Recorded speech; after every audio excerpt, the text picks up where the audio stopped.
Hey, Big City 45, Wysiwyg101, a fellow Texan, here to try and answer your question. First, let me just preface this with just one little thing. I myself am a kind of a new prepper or thinking along prepper lines. There's still some things that I need to do in my own life to start the whole prepping process. So with that in mind, I'm still a newbie myself. If I had $1,000, I don't know what I'd do with it. But $1,000 of disposable money. let's clarify that because I got bills too. But I guess the first thing you need to do is research. Part of the research is asking the right questions. What are you prepping for? Some kind of natural disaster that could occur. You look at the Gulf Coast people. They had to evacuate during Katrina. Some did, some didn't, some died. They had to evacuate during Isaac just a few days ago. And some did, some didn't, and again, some died. Look at the people in California. I bet they're always wondering if they're one earthquake from falling into the ocean. There's no way to prep for that, buddy, let me tell you. So, how about something temporary due to a man-made accident or caused by man? For instance, a gas main rupturing, and the police show up at your door and say you've got 2 minutes to evacuate till we get this repaired. What about the situation in Denver, Colorado, where the gunman booby-trapped his apartment? They had to evacuate from a 3-block radius, and those people were out of their homes for 3 to 4 days. Is this going to be a permanent thing? Are you going to basically be leaving your home for good? Is this with or without rule of law? With rule of law, of course, means that the law is still enforced. Police are still doing their thing, investigating crime and so on and so forth. Without rule of law means total anarchy, basically. Zombies. What if it's a zombie thing? So there's so many different scenarios to think about and to try and prep for. It's really not all that amusing. So the first thing to do is to decide exactly what you're prepping for, because with $1,000, you're not going to be able to prep for all of that. You can prep for some of it, and it will cross all the lines. For instance, one of the first key things is a first aid kit. I did a review on this first aid kit right here. There's a lot of stuff in this. I got this at Sam's for I think $18, $20, $30. I don't remember exactly, but it's all inclusive. It's got all kinds of stuff in there. Plus, I've added some stuff to this to make it a much more a much better first aid kit. So anyways, go ahead and watch my review on that because it's a pretty decent review, I think. You always need a first aid kit. So then the next thing to decide is your friend planning on prepping to bug in, or is he going to plan on prepping to bug out? Is he planning a get-home kit?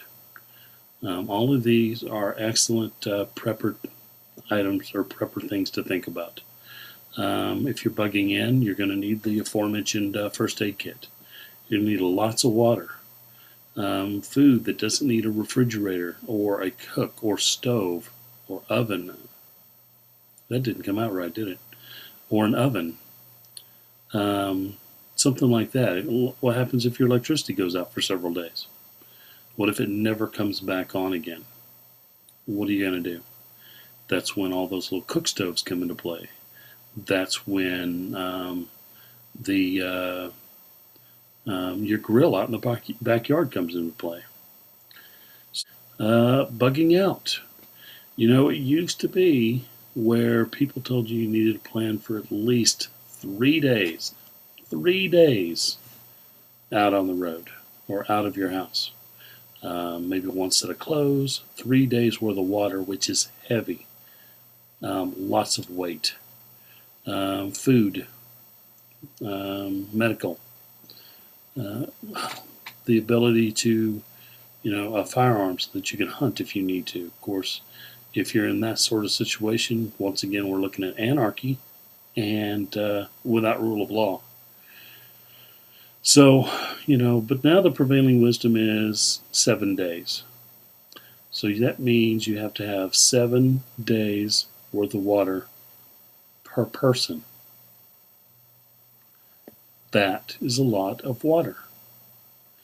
It's almost impossible to carry 7 days worth of water on your back, plus everything else that you may need to survive.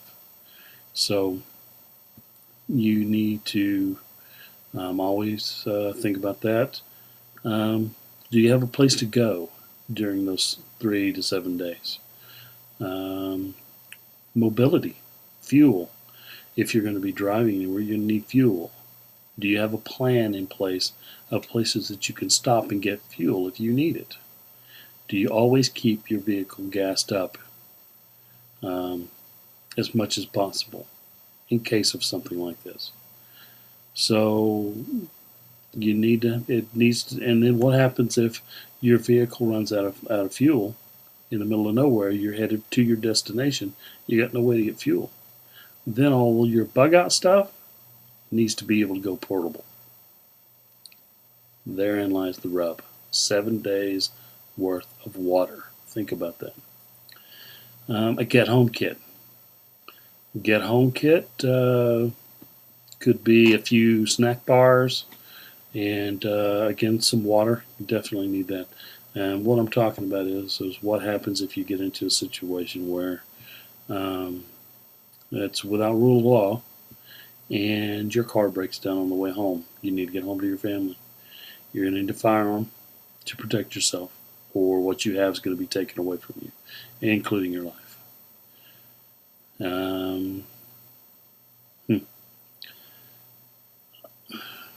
There's just so many things to think about here. You just really, really need to do some research. One thing that I would definitely mention to your friend, if he hasn't already, get his CHL with that $1,000. I know myself, I'm still waiting on some financial things to clear up before I can do it, but I am going to do it. Get a CHL. So, first aid, get your medical,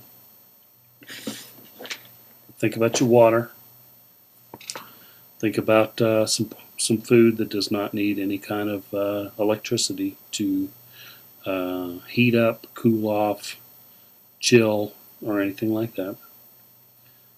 Firearms, safety, ammunition. You're going to need ammunition.